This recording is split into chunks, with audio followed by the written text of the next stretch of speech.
And our next guest this morning is Mr. Andreas Umland, a political scientist from the Stockholm Center for Eastern European Studies. Mr. Umland, always a pleasure. Thanks for joining us this morning. All right, a lot to cover here this morning, but let's start with recent statements made by Czech President Petr Pavel. He said that Russia continues to see itself as a superpower with the right to dictate the rules. And he says if we want to maintain security and prosperity in this part of Europe, we must set clear boundaries for Russia. Now, these boundaries, what boundaries is he speaking of? Is he speaking of physical boundaries? I think both of physical and of political boundaries. The main issue in the last 2 years has been here, of course, Russia's threat to deploy tactical nuclear weapons in Ukraine. And there has been an exchange of signals from Washington, from Brussels, even from Beijing concerning this particular issue. Maybe that was something that Pavel had in mind. But the larger issue here is of course the independence and sovereignty of the former Soviet republics, that Russia still sees it as its so-called near abroad, as its colonies, and that have to ask Moscow how to behave in foreign affairs.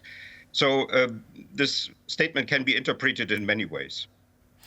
Right, and having that in mind and given the ongoing tensions and provocations coming from Moscow, how do you think can European leaders effectively communicate their commitment to protecting the integrity and sovereignty of European nations? We do see that now the Czech Republic's president is very vocal about this, and especially as a former high-ranking military officer, I feel like he has an expertise on the matter. But how do you think that we can show the unity, how these borders can be drawn effectively?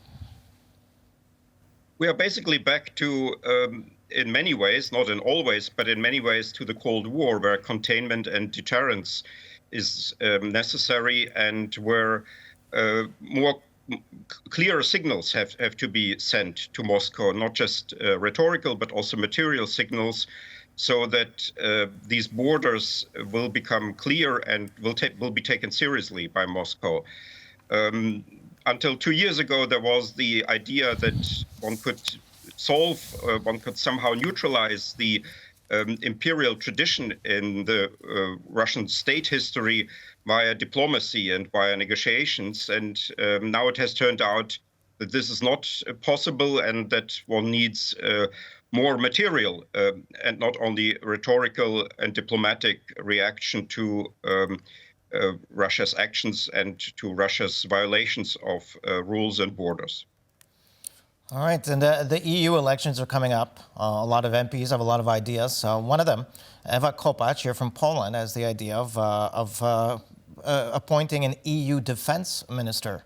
And obviously she has an idea that this defense minister should come from Poland. A lot of speculation. Perhaps it would be Radosław Sikorski, the current foreign minister for Poland. What's your take on this idea?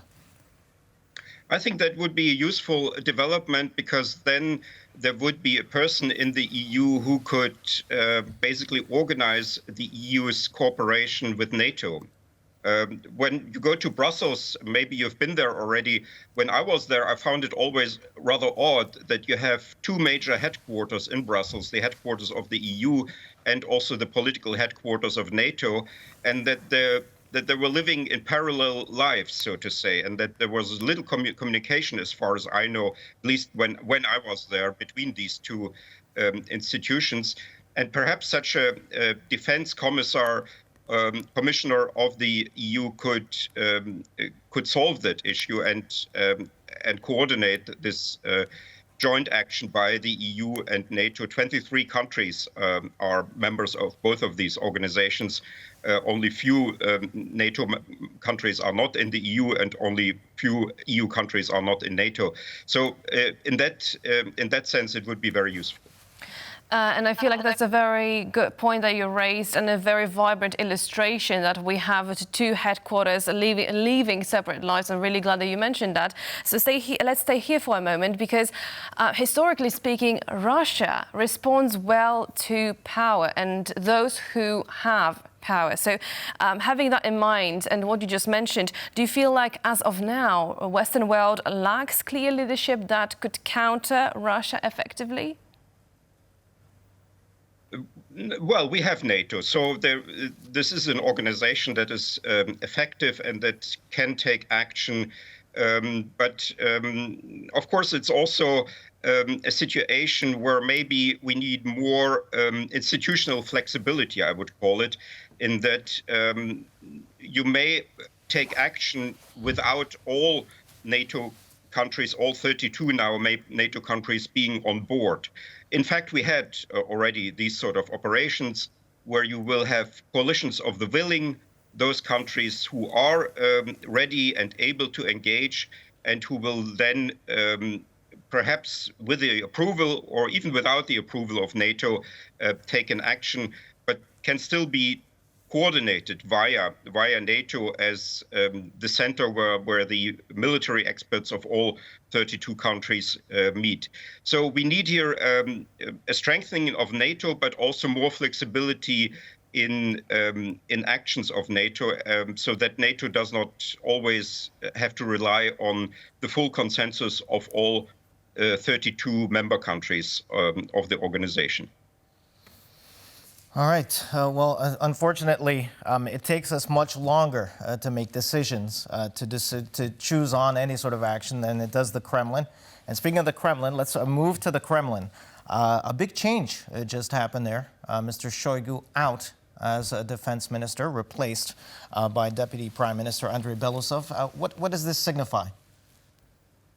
Well, the first commentaries that I've read so far have been concerning the background of Mr. Belousov, who is an economist rather than somebody linked to the so-called force ministries, the Siloviki.